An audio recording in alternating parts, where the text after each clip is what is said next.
Assalamualaikum dan hai semua.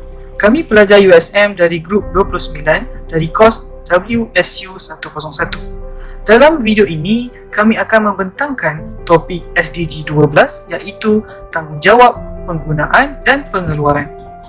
Definisi penggunaan dan pengeluaran yang bertanggungjawab. Apakah yang dimaksudkan dengan SDG 12?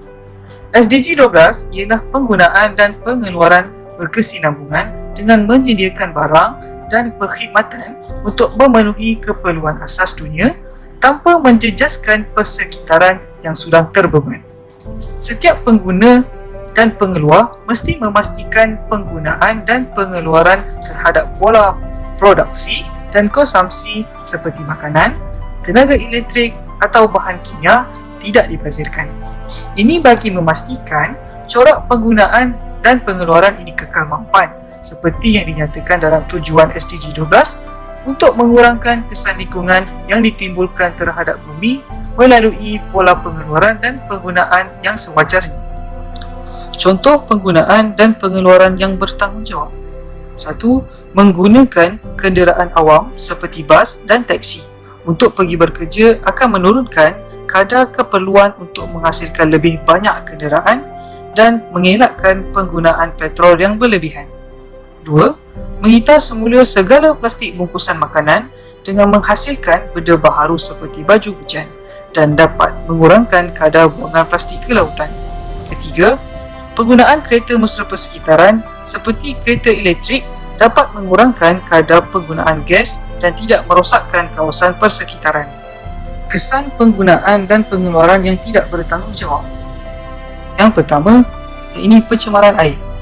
Pengurusan sisa kilang yang tidak betul serta tidak terkawal yang dilakukan oleh pihak yang tidak bertanggungjawab akan mengakibatkan berlakunya pencemaran air.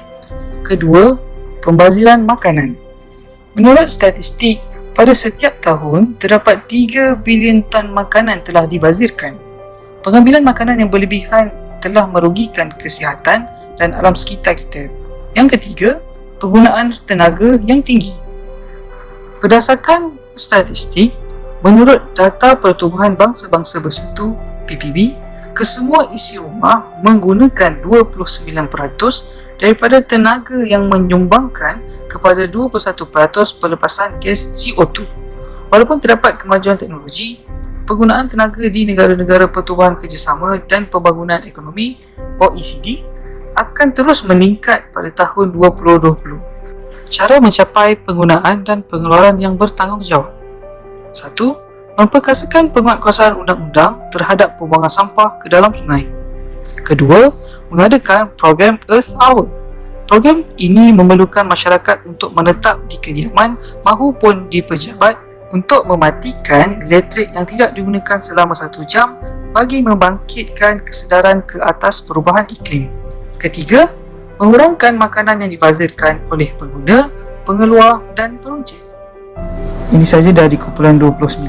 Sekian, terima kasih.